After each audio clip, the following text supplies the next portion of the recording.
Il y a 84 millions d'années, de nombreux mammifères modernes, ainsi que des oiseaux, des groupes d'insectes et même les premières plantes à fleurs existent déjà.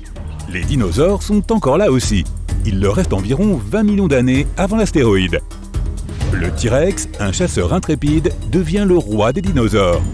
Et la Terre s'est inclinée de 12 degrés. Imagine notre planète comme une truffe au chocolat. L'enveloppe est dure, le centre est visqueux, avec une matière semi-solide. Sa couche supérieure, la croûte, est constituée de plaques tectoniques qui sont comme des puzzles. Les continents et les océans reposent sur ces plaques. Il y a 84 millions d'années, le manteau et la croûte ont commencé à tourner autour du noyau externe de notre planète, puis sont revenus en arrière. Si tu avais pu voir cela depuis l'espace, on aurait dit que la planète entière s'était renversée d'un côté. Aujourd'hui, cela aurait déplacé la ville de New York, là où se trouve la Floride. Disons que notre planète est comme une toupie. Elle tourne parfaitement si le poids sur la toupie est uniformément réparti. Mais si tu déplaces une partie du poids vers un côté, elle s'incline. Cela peut être dû au déplacement des plaques tectoniques et au fait que l'une d'entre elles s'enfonce sous une autre. Nous pourrions être en train de boire de l'eau plus ancienne que notre système solaire. Certains scientifiques pensent que l'eau que nous avons sur Terre pourrait provenir de grains de glace qui flottaient dans une sorte de nuage spatial il y a plus de 4,5 milliards d'années. Les lacs ne sont pas toujours paisibles et relaxants. Ils peuvent aussi exploser. Cela se produit lorsqu'il y a des gaz volcaniques sous la surface qui peuvent éclater, remonter à la surface et causer de gros dégâts. La rotation de la Terre ralentit avec le temps. Chaque année, la Lune reçoit un peu d'énergie de notre planète et s'en éloigne lentement. Ces deux phénomènes allongent nos journées, mais très lentement, environ 1,4 millisecondes tous les 100 ans. Cela signifie que lorsque les dinosaures existaient, la journée durait 23 heures. Notre planète était autrefois violette. Selon une théorie, les anciens microbes ne comptaient pas sur la chlorophylle pour absorber le soleil, mais sur d'autres molécules.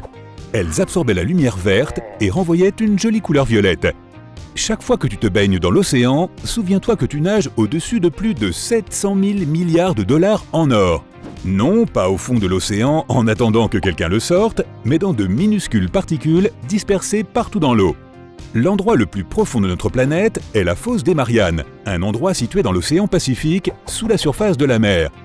Mais l'endroit le plus profond qui n'est pas recouvert par l'océan se trouve en Antarctique. Techniquement, il est caché sous d'épaisses et profondes couches de glace. C'est à plus de 2500 mètres sous le niveau de la mer. Chaque jour, 60 tonnes de poussière tombent de l'espace sur notre planète. Il est probable que tu inhales une bonne quantité de cette poussière cosmique en allant simplement au travail. Il s'agit de poussière, de petites particules provenant de comètes, de météorites et de certains autres corps spatiaux.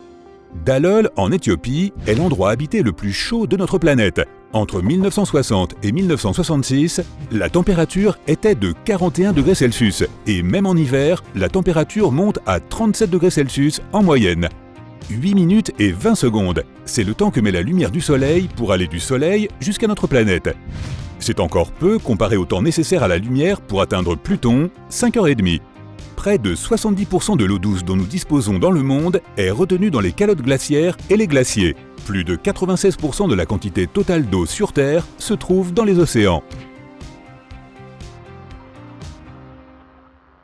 La Terre est comme une sorte de gros aimant. Son noyau interne est une sphère constituée de fer solide entourée de fer liquide. Toutes ces variations et ces changements de densité et de température créent une sorte de force qui fait que le fer produit des courants électriques. Ces courants sont alignés par la rotation de la planète et ensemble, ils créent un champ magnétique. Il y a beaucoup d'étoiles dans la Voie lactée, 100 milliards, mais beaucoup plus d'arbres sur notre seule planète, environ 3000 milliards. Tu peux dire quel est l'âge de l'arbre que tu regardes grâce à ces cercles. Ils peuvent également te renseigner sur les conditions d'une année spécifique.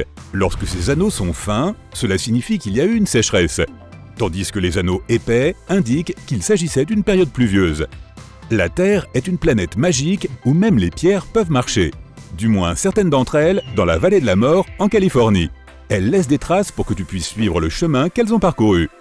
Certains des plus gros rochers ont laissé derrière eux des traces qui pouvaient atteindre 460 mètres de long. Les rochers dont le bas est lisse se déplacent librement, tandis que ceux dont la surface est rugueuse ont tendance à laisser des traces droites.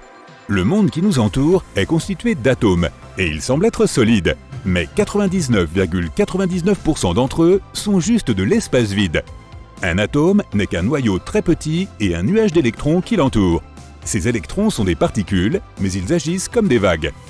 Ils ne sont pas concentrés en un seul point, mais répartis sur une gamme de probabilités et occupent beaucoup d'espace.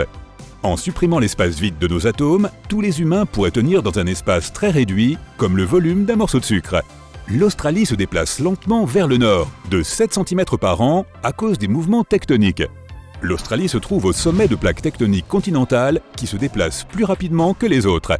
Il faudrait 400 000 lunes pour atteindre le niveau de luminosité du Soleil. Cela semble beaucoup à première vue, mais la Lune ne fait que refléter la lumière provenant du Soleil. Elle ne produit pas la sienne. Et même cela ne suffit pas. Sa luminosité dépend de l'angle exact entre le Soleil, la Lune et la Terre. La planète sur laquelle nous vivons avait autrefois 2 lunes. Ou du moins, certains scientifiques le pensent.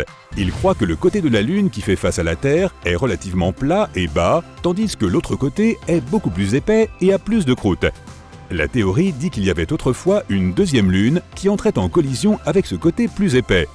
Certains pensent qu'il y a toujours une deuxième Lune. Il pourrait s'agir non pas d'un corps spatial géant que nous pouvons clairement voir dans le ciel, mais d'une sorte de petit astéroïde attiré dans l'orbite de la Terre. L'air n'est pas composé principalement d'oxygène, il est composé à 78% d'azote. Si tu veux voir des rochers très escarpés, va au Canada, au parc national Ahuhuituk. Il possède le plus grand dénivelé du Canada, la falaise la plus haute et la plus abrupte, avec 105 degrés de surplomb et 1220 mètres de roche. Une équipe de 4 hommes américains a finalement réussi à atteindre le sommet en 1985, bien qu'il y ait eu 30 tentatives pour cela auparavant. Il leur a fallu 33 jours pour y parvenir. Le Pacifique, l'Atlantique, l'Indien et l'Arctique sont les 4 océans du monde. Le 5e correspond à l'océan austral. Il n'est pas défini par les continents qui l'entourent, mais par son courant antarctique qui va d'ouest en est. Les recherches montrent que le courant a été créé il y a plus de 30 millions d'années, lorsque l'Amérique du Sud et l'Antarctique s'étaient séparés. Cela a permis à l'eau de circuler au fond de l'océan sans aucune barrière. La fonte des glaciers et des nappes glaciaires signifie qu'il y a plus d'eau dans les océans. Cela ajoute le poids supplémentaire de tout ce liquide qui fait pression sur le fond de la mer, ce qui le fait couler. La surface de la Terre semble solide et relativement permanente, mais tous les 500 millions d'années, elle subit un processus de régénération.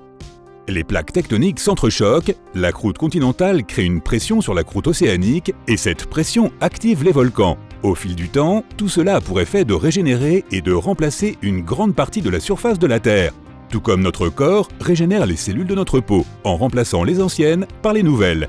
De toutes les planètes du système solaire, la Terre est la seule dont la croûte externe s'est brisée en d'énormes surfaces appelées plaques tectoniques. Il s'agit d'un processus important qui a permis la formation de fosses océaniques et de montagnes et qui contribue également à la protection de la Terre. Lorsque les plantes microscopiques qui vivent dans l'océan disparaissent, elles tombent au fond de l'océan. Les restes retournent à l'intérieur de notre planète et sont recyclés et finissent par se retrouver dans l'atmosphère, nous protégeant ainsi de la chaleur excessive pouvant nous transformer en Vénus, la planète la plus chaude de notre système solaire.